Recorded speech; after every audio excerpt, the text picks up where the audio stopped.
How do you minister to people? Let me tell you a story. I was watching the testimony of a man, and he was telling how he was trying to minister to his friend.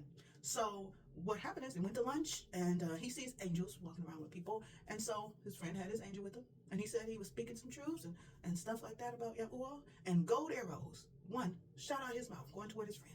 And 3 times, his friend's angels caught those arrows from hitting his friend. And he's like, what kind of angel is this? What is going on? So he said he upped the ante, and 2 gold arrows shot out of his mouth. And he said this time, the angel came and stood in front of his friend, and the 2 arrows went inside the angel. And he said, I didn't understand what was going on. And he finished the lunch, and he got in his car. He said his friend's angel appeared to him and sat in his passenger seat with the 2 arrows left and the 3 in his hand. And he pulled the 2 out and the 5 and put it in a cup holder. And he said, your arrows are too dirty to reach my man's. You need to work on that. Maybe next time. And the angel left. And of course, he was confused, and the Ruakh Ha'Qadash revealed to him this. See, he only saw gold arrows. But because of his feeling, his resentment toward his friend, and things like that, his arrows, though it was the truth, they were not able to reach him. And the Ruakh Ha'Qadash told me it's like throwing marshmallows. You trying to knock some sin out of some folks and things like that. You throwing marshmallows. Nothing. Little pillows. What you're supposed to do is like him. Throw arrows of love, of peace, of joy, of understanding and wisdom. However, that is a problem that we have a lot of times, especially when we minister to people that we know and we love. Because of the simple fact, in the back of our mind, we have those thoughts or those things about what they're doing, why you minister to them in the first place. You want them to change, but yet and still you're thinking, oh, they'll never change, or you're thinking, oh, here they go again, and all this other negative stuff. So let me give you some practical ways of dealing with that and to make sure your arrows are sharp and clean and precise. Of course, number 1 thing is get with Yahuah. Yes. Through the Ruakh Ha'Qadash, his thought, and Yahusha Ha'Mashyakh, his word. You ask Yahuah, hey, look, what do you think about this person? What is going on? So that I can adequately minister to them. And a lot of times, Yahuah will quickly take you through something. He'll show you something in their lives, some hurt. He'll show you different things about them. And then he'll show you how he feels about this person, the love that he has for them.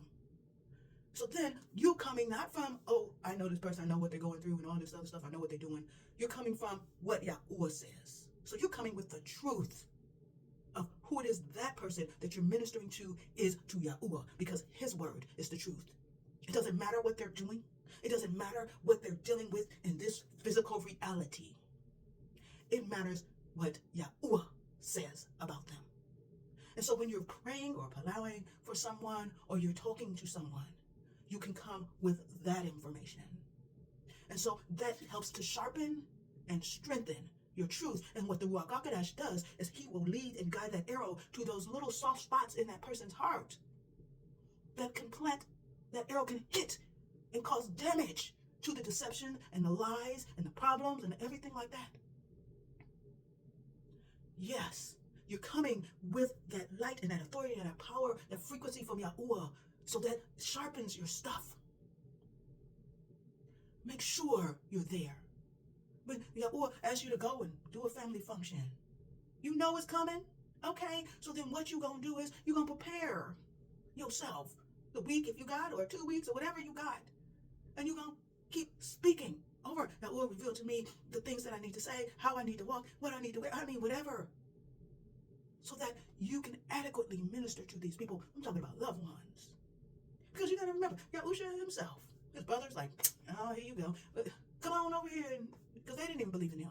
But yet and still, when he did his passion, they were among his people. They were among that 120. They were among the leaders of the church, or the assembly, sorry. They were there. So you need to understand, and it does take time for, if you're dropping a seed, it takes time for the roots to grow. And some of the worship, no, I'm not receiving it.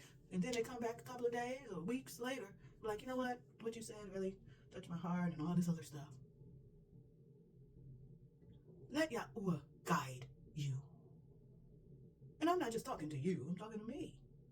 When I get on here, he's like, Tanisha, I gave you your time to do whatever. Now I need you to get in here and let these people know that they are loved, they're magnificent, that they are able to do what it is I created them to do. And a lot of us have magnificent calls and things like that we can only do because we have that righteous, close, and intimate relationship with Yahuah. That we have read our books. And it's a journey. It's not overnight. You didn't sit there and read your book of life. There's no way he's going to do that for you. And you need to let him lead you through the process as in a journey so that you can be the better form of yourself day by day, moment by moment, situation by situation, whatever you're doing. But you got to lead your life because you are responsible for it. He is your cheerleader. He is your helper. And that's what you have to do. So know that Yahuah is patient with you. Be patient with yourself and then be patient with others.